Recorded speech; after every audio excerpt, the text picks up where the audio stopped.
C'est une petite illustration sur laquelle nous sommes tombés il y a quelque temps, dont je ne saurais pas vous dire l'origine, mais qui illustre bien les affres de la participation citoyenne, de la mobilisation des habitants, quel qu'en soit le sujet, avec, si vous voyez bien, voilà, un projet de balançoire sous un arbre qui passe par plein de solutions expertes, sophistiquées, raffinées, et qui ne correspondent pas forcément tout à fait à la réalité ou aux attentes des habitants.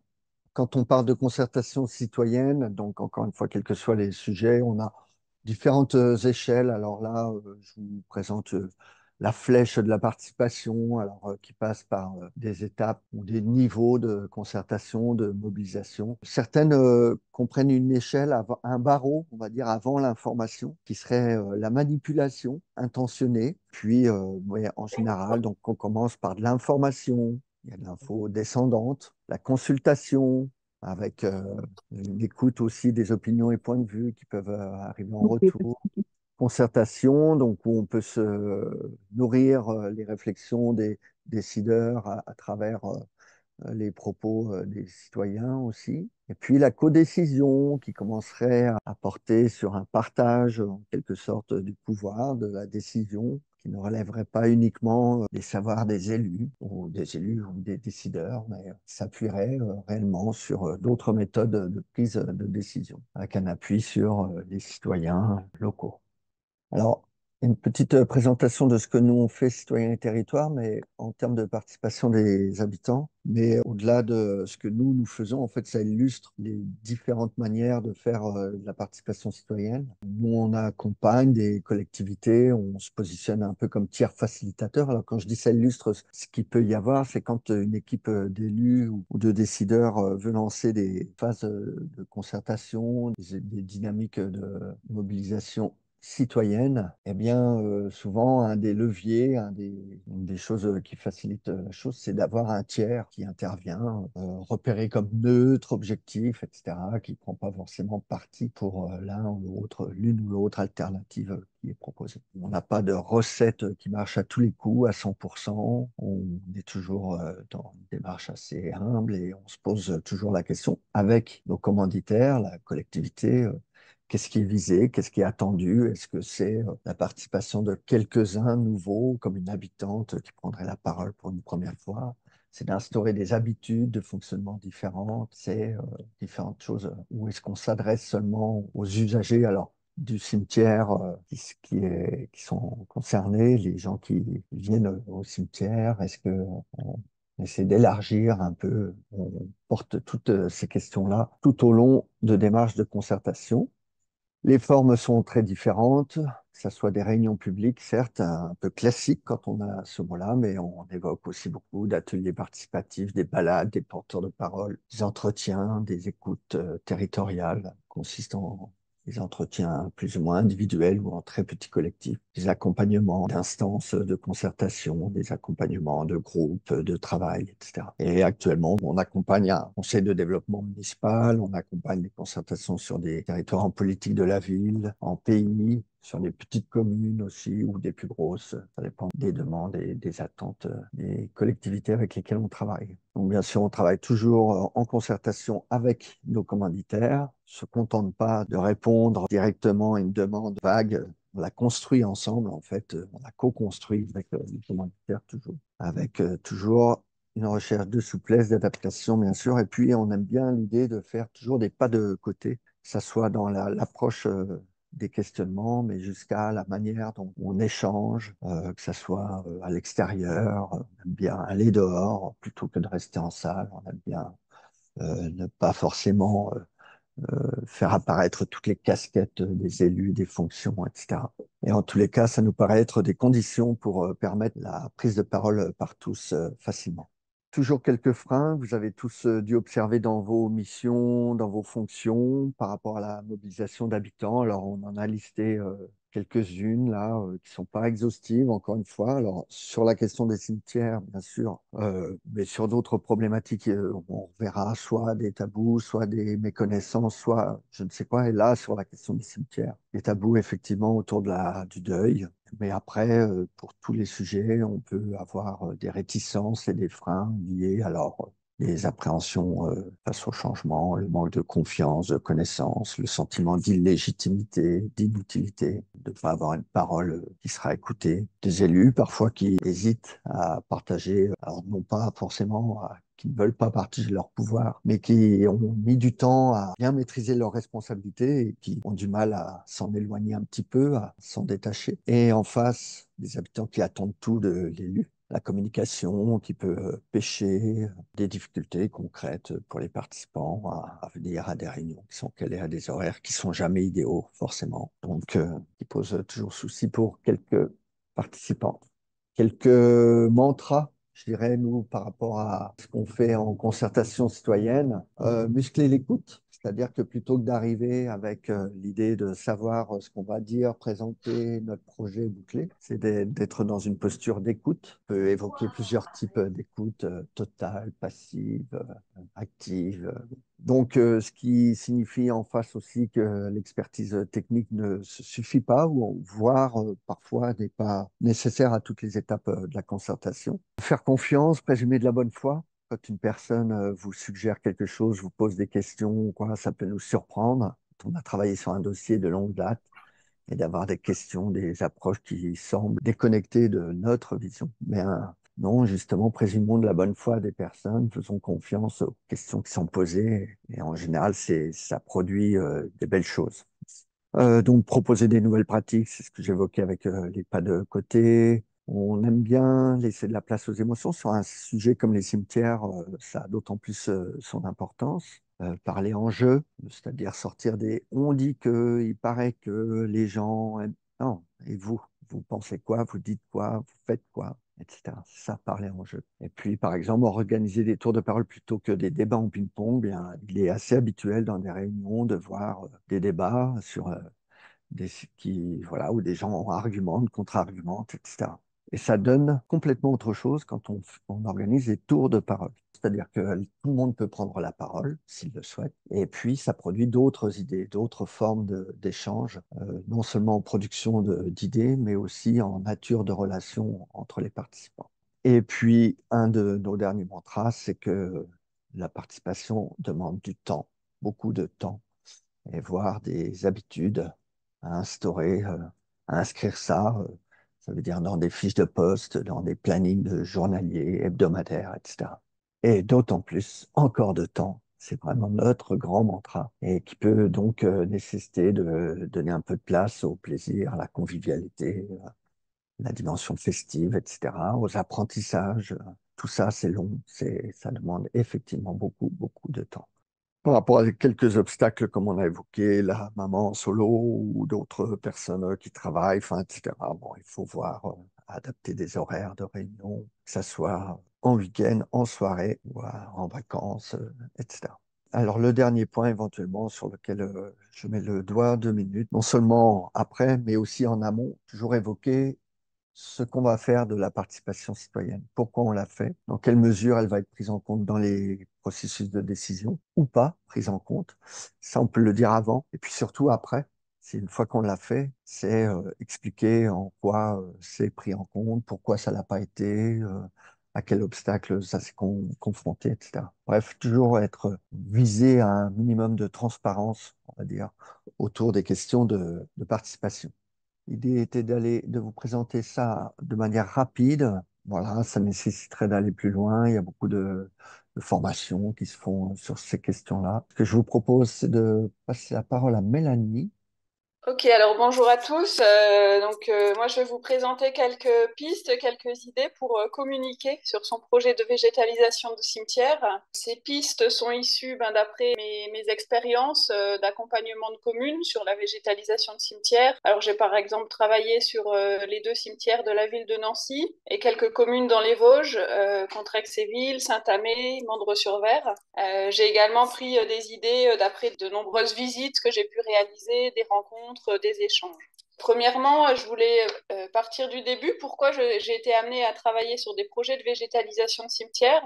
Je travaille également avec des communes sur des missions de réalisation de plans de gestion différenciés, d'accompagner les communes dans les changements de pratiques de gestion et d'entretien des espaces verts. Et quand on travaille sur cette thématique-là, à l'échelle d'une commune entière, le cimetière, la question du cimetière prend beaucoup de place. On peut faire une réunion où on parle de toute la commune et la moitié de la réunion, on va rester bloqué sur le cimetière. Voilà. Pourquoi? Parce que ça concentre vraiment beaucoup d'enjeux. D'une part, les cimetières actuels, c'est vraiment l'image de l'espace gravillonné qui est un peu comme ça ancrée dans nos mémoires, hein, cette image-là très minérale qui est très forte et qui en fait est artificielle et demande beaucoup d'entretien. Donc ça pose beaucoup de questions techniques et ça pose beaucoup de questions d'acceptation justement des gens de la population. Sachant qu'on est sur un espace sensible où on recherche vraiment la tranquillité des personnes pour se recueillir. C'est pas un lieu sur lequel on a envie d'aller dans la confrontation ou dans le conflit. Et également, c'est un vrai changement, c'est un vrai choc pour les gens et ça, il faut bien l'avoir en tête. Alors pour démarrer, quelques idées de base qui sont très importantes avant de commencer. Pour moi, la communication auprès des habitants n'est pas une option. Elle fait vraiment partie du projet, donc elle doit être anticipée, réfléchie, construite, imaginée, et tout ça, c'est un dialogue, c'est des allers-retours entre la communication et la conception du projet. Et le deuxième point, c'est que pour parler du projet, il faut l'avoir parfaitement compris, avoir intégré tous les enjeux, et ça implique une vraie sensibilisation, une implication des élus et des agents, puisque ce sont eux qui vont être les premiers face aux habitants, c'est eux qui vont se prendre les premières remarques, les premières questions. Et si le projet est juste abordé, si on n'a pas tout compris, on n'a pas des choses à expliquer, et ça peut être très difficile à vivre. Alors, les différents points que je vous propose, c'est d'une part penser à anticiper et diversifier la communication, ensuite positiver le message et relativiser les critiques, et enfin inventer, ne jamais hésiter à imaginer, inventer et adapter le projet. Alors, anticiper et diversifier. Donc, je vais vous présenter diverses pistes, diverses idées issues de mes expériences, comme je vous l'ai dit. Mais la première chose, c'est bien d'analyser vos besoins. Et du coup, dans toutes les idées que je vais vous présenter aujourd'hui, vous pourrez piocher ce qui peut fonctionner dans votre commune et en inventer d'autres. Analyser ses besoins, c'est se poser les questions, qu'est-ce qui fonctionne sur ma commune en termes de communication? Est-ce qu'il y a des personnes ressources sur lesquels je vais pouvoir m'appuyer pour avoir des arguments et puis pour défendre le projet. Donc diversifier les méthodes, les formats de communication. Là, il y a un triptyque essentiel. La communication sur site avec des panneaux explicatifs, la communication dans la boîte aux lettres de chaque habitant. Ça peut passer par un article dans le bulletin d'info communal si ça existe ou une lettre d'information réalisée exprès pour le projet. Et puis en mairie, avoir un affichage, avoir le plan du projet pour que les gens qui viennent se renseigner trouvent les informations recherchées. Ensuite, on peut aller plus loin, réaliser d'autres choses, ne pas hésiter à faire venir la presse locale dès qu'il y a une réunion, dès qu'on fait une visite, pour avoir un article. Et certaines communes choisissent également de réaliser des zones tests, c'est-à-dire de commencer par un petit bout. Ça permet de susciter la curiosité, d'interpeller les gens. Et puis, on voit ici, donc c'est à Contrexéville avec un petit panneau explicatif qui explique pourquoi ça a changé à cet endroit-là et quelle est la volonté de la commune. Alors ensuite, positiver le message. L'idée, c'est d'intégrer le projet de végétalisation du cimetière dans un projet plus large. Et souvent, c'est le cas. Le projet de végétalisation du cimetière ne tombe pas comme ça d'un seul coup. Comme je l'ai dit, moi, ça vient souvent quand je travaille dans les communes sur la gestion différenciée, sur les questions en lien avec l'arrêt des produits phyto, produits chimiques dans le village. Et donc là, on peut mettre en avant la santé des agents, la santé des habitants. Dans certaines communes, ça va être la protection de la ressource en eau, où c'est un message qui va toucher les gens. Dans un projet plus large à l'échelle du village, Ça peut concerner tout ce qui est l'embellissement et le fleurissement du village. Sur la commune de Mandres-sur-Ver, où on a végétalisé le cimetière, c'est ce qui est arrivé. En fait, avant de travailler sur le cimetière, j'avais travaillé avec la commune sur l'aménagement paysager global du village, avec notamment la volonté d'avoir le label Ville et Village Fleuris, donc des questions d'embellissement, de fleurissement. Pour ça, on a proposé des balades dans le village. Et dans cette balade, on a fait un point d'arrêt au cimetière. Au début, les gens étaient assez surpris. Voilà, pourquoi est-ce qu'on passe par le cimetière? Il y en a qui étaient pas venus depuis longtemps. Il y a eu comme ça un blanc, un silence pendant la balade quand on est arrivé dans ce site. Et puis petit à petit, les langues se sont déliées et c'est l'occasion de commencer à poser des questions, les mêmes questions qu'on s'est posées sur d'autres endroits du village, mais cette fois sur le cimetière. Qu'est-ce qu'on apprécie à cet endroit et qu'est-ce qui nous gêne, qu'est-ce qui nous dérange? Et là, on voit bien qu'on dit, c'est vrai qu'ici, on a une belle vue en fait. J'avais jamais fait attention, mais on a vraiment une belle vue sur le village là depuis le cimetière. Et moi, par contre, je peux pas m'asseoir. Ça, c'est assez gênant. Et puis, c'est vrai que c'est quand même assez trop minéral. Et voilà, par cette discussion, il y a des premières idées. On pourrait mettre un banc, surtout en haut, comme ça, on a la vue. On pourrait apporter des fleurs, un peu plus de nature. C'est ainsi que les premières idées sont venues avec les habitants. Enfin, on peut également raccrocher le projet de végétalisation de cimetière dans d'autres objectifs. On parle d'îlots de fraîcheur un peu plus en ville, mais dans certains villages, ça peut être indispensable aussi. Et les questions de trame verte et bleue ou de biodiversité, on le voit qu'à l'échelle d'une commune, donc là c'est la carte de Nancy, donc à l'échelle d'une ville, mais si on prend une carte de village, on doit avoir le même rapport d'échelle. Les taches en rouge sont les cimetières et finalement c'est des surfaces quand même importantes. Et du coup, en termes de trame verte et bleue, en termes de refuge pour la biodiversité, ces espaces peuvent trouver une vraie utilité, un vrai sens. Toutes ces démarches-là, en plus, vont dans le sens des labels, commune nature, ville et village fleuris. Et donc, travailler sur le cimetière, ça peut être dans la même dynamique que travailler sur tous les autres espaces publics de la commune, dans cette idée-là de reconnaissance via des labels. Le label éco-jardin, lui, ne concerne des sites en particulier. Et plusieurs cimetières sont aujourd'hui référencés éco-jardin. Enfin, positiver le message, c'est aussi en profiter pour améliorer le lieu. Par exemple, venir fleurir l'entrée ou alors une allée principale. Et quand on a un aménagement comme ça qui est valorisant, où on a de la couleur, des fleurs, ça permet de ne pas se focaliser sur les petites herbes qui vont pousser entre les tombes et qu'on n'avait pas l'habitude de voir. Aménager des espaces de pause pour se recueillir. Voilà, le banc qui permet de profiter du point de vue à Mandres-sur-Ver, le voici. Il est là aujourd'hui et du coup bien apprécié par les habitants, les simples promeneurs ou les gens qui viennent se recueillir.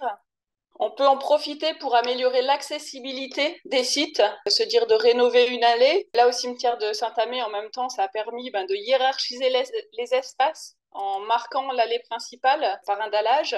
Et enfin, en profiter aussi pour améliorer les services. Alors, en plus du projet de végétalisation, on vient installer une armoire à outils, une armoire à arrosoir, qui est un peu plus pratique pour les habitants. Sur des sites un peu plus vastes, ça peut être l'occasion de remettre un plan du cimetière pour aider à se repérer. Et donc, l'idée de relativiser les critiques, c'est aussi pour avoir tous ces messages-là positifs qui viennent balancer quelque part certaines perceptions négatives. Positiver le message, c'est aussi valoriser le travail du jardinier. C'est quelque chose d'important dans les communes. Voilà, le jardinier, c'est pas seulement quelqu'un qui va venir gratter les gravillons et puis balayer les trottoirs. C'est un vrai métier avec des compétences spécifiques, une connaissance du végétal. Ici, un exemple, sur une commune avec des intertombes. Quand on s'y connaît, quand on regarde un petit peu, on reconnaît l'origan sauvage, du céreste, on avait des petits œillets. Tout ça, c'est issu de semis, donc ça veut dire qu'il y a vraiment eu un travail de désherbage sélectif au départ pour installer ce semis-là très efficace. Bon, je vous montre cet exemple-là pour malheureusement montrer aussi que ça marche pas tout le temps, montrer les écueils. Donc cette commune n'avait pas de jardinier, pas de personnes vraiment formées espace vert, et du coup a fait le choix de déléguer l'entretien à l'entreprise qui a fait les travaux. C'est le paysagiste qui a fait les travaux, qui a entretenu le cimetière comme ça plusieurs années. Ça a permis d'obtenir ce résultat vraiment réussi. Et à un changement de municipalité, il y a eu une autre décision qui a été prise. Le prestataire paysagiste, son contrat d'entretien n'a pas été renouvelé et on a pris une entreprise d'insertion qui était moins chère. Et donc quand on leur a demandé d'aller faire du désherbage, donc là, quand on a l'œil, aller venir faire du désherbage sur cette zone, on voit en fait ici, il y a un petit pissenlit qui peut se balader. Bon, il gêne même plus hein, quand on a une belle bande de végétation fleurie comme ça, mais vraiment, on peut venir l'enlever. On a une pousse de ligneux, ça, il faut faire, c'est important à venir enlever. Si vraiment ça dérange, on peut passer un coup de cisaille pour faire les bords. Mais bon, malheureusement, voilà, le désherbage, voilà ce qui s'est passé. Ah, on a bien désherbé, on a tout enlevé. Donc, grosse déception, gros retour en arrière. Et oui, le travail du jardinier, c'est pas remplir des big bags, hein. Cet exemple-là, c'est la commune de Nancy, donc pour justement valoriser ses compétences, cette sélection botanique, il y a des petits panneaux qui ont été affichés sur les espèces de flore qu'on pouvait trouver dans le cimetière. Et enfin, pour terminer, donc inventer, hein, voilà, il y a des idées, mais il ne faut pas hésiter à inventer, imaginer des nouvelles solutions. Ça peut être des chantiers participatifs pour impliquer les habitants et en même temps leur donner des idées de plantes vivaces couvre-sol, parce que les idées qu'on met en œuvre sur les cimetières, ça peut être repris aussi sur les espaces dans les jardins. De faire des inventaires fun-flore, ici une carte d'inventaire qui a été faite sur les cimetières de Nancy, qui a permis de valoriser le côté refuge écologique de ces sites. On peut imaginer d'organiser des balades comptées sur le patrimoine ou sur la botanique, justement. Et les dernières photos, donc c'est le cimetière de Fontainebleau, c'est un cimetière qui a eu le label Éco-Jardin, où une zone nature a été aménagée avec notamment des ruches, de l'éco-pâturage, qui a permis de donner une autre fonction également à ce site, et puis aussi d'avoir des visites, des retours positifs. Voilà, j'en ai terminé. Merci pour votre attention.